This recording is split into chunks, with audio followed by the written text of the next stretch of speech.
Hello everyone, this is lecture 1 of PE 645, Artificial Intelligence and Radiomics. As you see in the title of the course, there is two sections, Artificial Intelligence and Radiomics. So Artificial Intelligence or AI, it refers to a range of systems capable of making accurate conclusions from vast datasets using advanced computational techniques. And as you see in the figure, it is a great umbrella that includes different things such as machine learning, neural networks, and deep learning. Briefly, artificial intelligence is the study of training your machine or computer to mimic a human brain and its thinking capabilities, while machine learning, which is considered a subset of artificial intelligence, it allows the systems to learn by themselves through experience without any kind of a human assistant or intervention. Neural network and deep learning are based on the concept of mimicking the human brain using neurons, and they are subset of machine learning, where neural network and deep learning differ in the structure of the model or the system and the complexity. So the aim of artificial intelligence is to develop a system that can mimic the human brain. What about radiomics? Radiomics represent a novel concept in the field of radiology. It can be split in two parts, radio and omics. Radio here refers to medical imaging, where omics encompasses various disciplines like genomics and proteomics. And the aim of radiomics is to extract a set of features from medical images. These features can be, for example, size, shape, or any textural characteristics that offer variable spatial insights into pixel or voxel distribution and pattern. And these radiomic features are used to make personalized diagnosis and management for different body organs and systems such as brain, lung, and kidney. So by combining artificial intelligence and radiomics, you are aiming to create a system which is based on AI that takes these radiomics or features and make a decision or personalized diagnosis for a patient. For example, assuming you are working with kidney stones, so you are getting data for the patient and you are going to extract the features from each of the stones from these data or scans, and you apply these features to the AI system or model, and the system should say this stone refers to a specific type of components, for example calcium, and it should also provide the type of diagnosis and management for that patient. We have mentioned data or scans, and basically they are named modalities. So medical imaging modalities are used mainly for medical image analysis, which play a crucial role in various healthcare aspects, including diagnosis, treatment, and health monitoring. There are different types of modalities, and each of them depend on the organ you are targeting, cost, and details you need. So some of them work well with bones, some of them work well with blood vessels, and so on.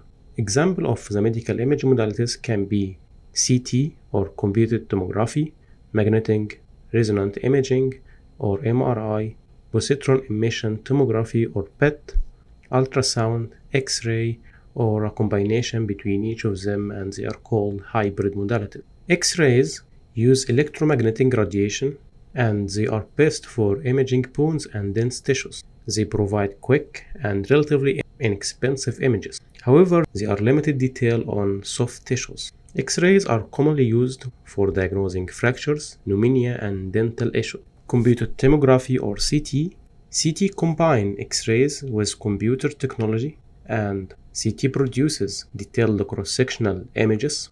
CT can visualize bones, soft tissues, and blood vessels, and they are useful for detecting tumors, internal injuries, and assessing blood flow. Magnetic resonance imaging or MRI relies on magnetic fields and radio waves. It provides high-resolution images on soft tissues, and there is no exposure to ionizing radiation.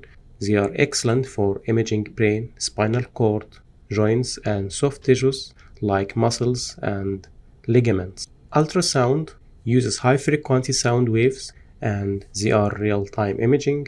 They are safe, non-invasive, and no ionizing radiation. It's ideal for imaging developing fetuses during pregnancy.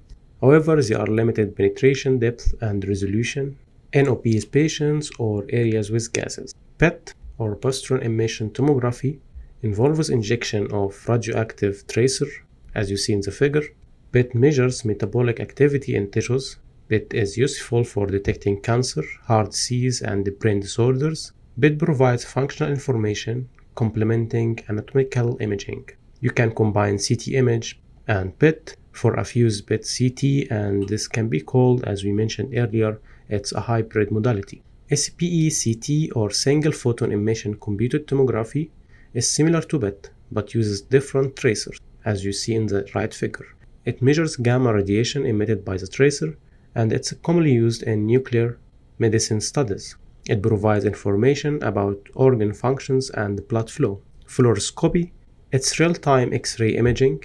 It's useful for observing moving structures. It's often used during procedures such as joint injections. However, it provides continuous radiation exposure, which requires the caution to minimize radiation dose to patients and staff. So we saw the meaning of artificial intelligence, radiomics, and modalities that can get scans from different patients. So how can we combine each of them together to build a system? So let's discuss the basic radiomics workflow with artificial intelligence. It consists of 5 steps: acquiring radiological images and manually or automatically segmenting region of interest, extracting radiomics features from ROI, selecting or reducing the most significant radiomic features using specific methods, developing artificial intelligence models for diagnosis prediction, and training and validating these models. And throughout this course, you will build a system that can include all of the 5 steps. So let's discuss each of them. The first step is acquiring the data from a hospital or a clinic. It can also be in a public resource on the internet for research or personal uses. After that, you are performing manually segmentation on the region of interest. Manual segmentation here involves outlining or marking specific areas within the radiological images that are of particular interest for analysis. This process will require human intervention and expertise to ensure accurate delineation of the desired structures or abnormalities. Typically, radiologists or trained personnel identify and delineate these ROIs based on their knowledge of anatomy, pathology, and imaging characteristics. Why this step is essential? Because you are going to extract features. So the features, as we mentioned earlier in the kidney stone example, you need the features of the stone itself, not the whole scan. So back to the previous slide, you are getting an image here, and for example, you are targeting a specific area outlined in the red here. So you need to apply segmentation to that region so you can extract features only from this region. So after performing manual segmentation on ROIs, the next step is to develop models for automatic segmentation. And automatic segmentation here automates the process of identifying and delineating ROIs within radiological images. Why this step is also essential? Because radiologists or the trained personnel will not be existing during the testing or production phase, and you need to apply the same process by extracting features on the new dataset or a new case, so that new case will not come with the manually segmented part. So you need to develop a subsystem or a submodule for automatic segmentation, so it can learn from the annotated or segmented or manually segmented data by the radiologist, and for future cases it will perform automatic segmentation and extract the region of interest without the intervention of the radiologist. Automatic segmentation can utilize techniques such as deep learning algorithms to train models capable of recognizing patterns and features regarding the desired structure. Segmentation also can be in multi-stage. For example, this is a figure from a published study that work with the liver.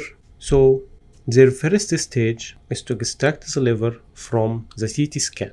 So as you see here, they have a CT scan, they apply to a model to apply automatic segmentation, and they extracted the liver mask or the region of interest. And after that, in the second phase, they took the liver and applied another automatic segmentation, but in that stage, they require to extract only the tumor, as you see here in this figure. Based on that, they can take these white regions or region of interest and extract features from each of them and apply that later to the classifier or the model or the system to predict the grade of the tumor or the type of the tumor depending on the data they have and the task they are working on. So segmentation or automatic segmentation can be just a single phase or a single step, getting the scan and applying segmentation, or can be multi-stage as we saw here in this study, selecting between a single or multi-stage depending on the task you are working on and the complexity of the problem. Automatic segmentation can be performed using classical approaches or deep learning approaches. Classical approaches are based on statistics and computer vision, such as region-based and random fields. On the other side, deep learning approaches can be supervised and unsupervised. The difference here between supervised and unsupervised is that supervised means you are teaching initially the system with data and labels. So you are teaching that system with the input and output, and the system should be capable of getting patterns or maps to map from the input to the output. For example, you are giving the system the CT scan and the ground truth of the mask or the region of interest, and you are telling the system to learn from the input and output. Unsupervised, you are only giving the system the inputs or the data or the scans, and the system should perform clustering or pattern recognition to perform segmentation. After getting the region of interest, you should perform extraction of radiomic features from ROIs. This step involves quantifying various quantitative imaging features that characterize the underlying tissue properties captured within the segmented regions. These features provide valuable information about the texture, shape, intensity, and spatial relationships of the tissues, which can be utilized for radiomic, prognostic, and predictive purposes in medical image analysis. And during the lectures, you will learn different techniques to extract radiomic features, such as GLCM, GLRM, and so on. After that, you are selecting and reducing the most significant radiomic features, and this step is crucial in radiomics analysis to enhance model interpretability, reduce overfitting, and improve predictive performance. So assume you have a table with column and rows. The rows reflect the records or the cases, and the columns reflect the features. So in that phase, you are removing a set of columns which reflect the features, which is not considered necessary or significant. So as you see in that figure, you have all features listed as columns, and you are performing feature selection or reduction, where you are removing a set of columns or features that are not considered essential, and there are different techniques to perform that we are going to deal with. And then you are getting the final features that will be used in further steps. So feature selection or reduction here removes irrelevant features. It can increase the performance of the models. It can make the training faster because you are reducing the complexity. It's easier to debug. Instead of dealing with 100 features, you are going to deal with less number of features. Feature selection is easier to understand and build. Feature selection techniques can also be supervised and unsupervised. Supervised can be filter-based, embedded-based, or rubbers, and we are going to get in touch with feature selection with the different approaches and methods during that course. After that, you are going to develop an AI model for diagnosis prediction. It can involve machine learning or deep learning techniques to analyze medical data and make accurate predictions about patients' health condition. As you see in the figure, this is a figure from a study where the system, there are a set of images and they applied pre-processing on it. For example, this is from the skin. So in the pre-processing, they removed the hair from the skin, as you see here, using computer vision techniques. Then they applied segmentation, as we mentioned earlier. They outlined the ROI and improved that segmentation. And they required to extract features from that ROI. So they grouped a box around the ROI and then they extracted features from that ROI, and finally they applied the features to a classifier to get the diagnosis results. You can say here they are not applying feature selection or reduction. So as I mentioned earlier, they are basic steps where you can omit or add a new stage or a new phase depending on the task you are doing and the dataset you are working with. Maybe you can apply feature reduction and say the system does not need that step, it does not improve, so to reduce time and processing time, I can eliminate that phase and work only with the whole bunch of features. So the design of the system depends on you, the data, time, cost, and complexity of the system. Finally, you need to train and validate the model to ensure that the model learns from the data effectively and generalizes well to unseen instances. There are two common approaches in that. The figure on the right is working with the approach training, testing, split, while the figure on the left is working with cross-validation. So what is the difference between each of them? The train test split, you are getting the whole dataset and you split it into three subsets: training, validation, and testing. The training datasets are used to train the model. The validation dataset is going to validate the model after each step or each iteration, while the testing subset is used only when the model is done with training and validation. So you can apply that subset to the model to evaluate to unseen instance. So here basically training and validation are seen subsets to the model, while the testing is unseen. If the model performs well with training, validation, and testing, you can consider that model effective. What about cross-validation? Cross-validation is useful when you are dealing with small subsets. In that phase, you are splitting the data to testing and you are combining the training and the validation into a single subset. That subset is split into folds. For example, if you are dealing with 3 folds, this means you will have fold 1, fold 2, and fold 3, where each fold of them is split into 3 portions, where you take the first 2 portions as training and the last is for validation. And for the second fold, you are taking this first and third for training and the second for validation. And for the third fold, you are taking the first for validation and the second and third for training.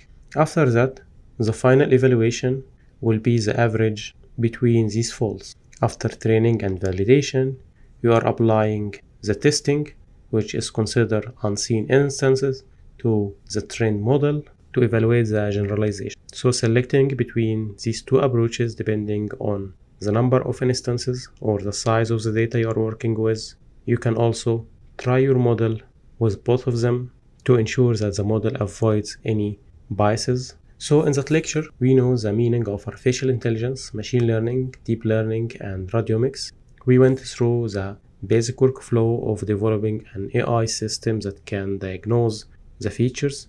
We listed the steps: manual segmentation, automatic segmentation, feature extraction or radiomic feature extraction, feature selection and reduction, developing a system or a model, and finally training and evaluating that model.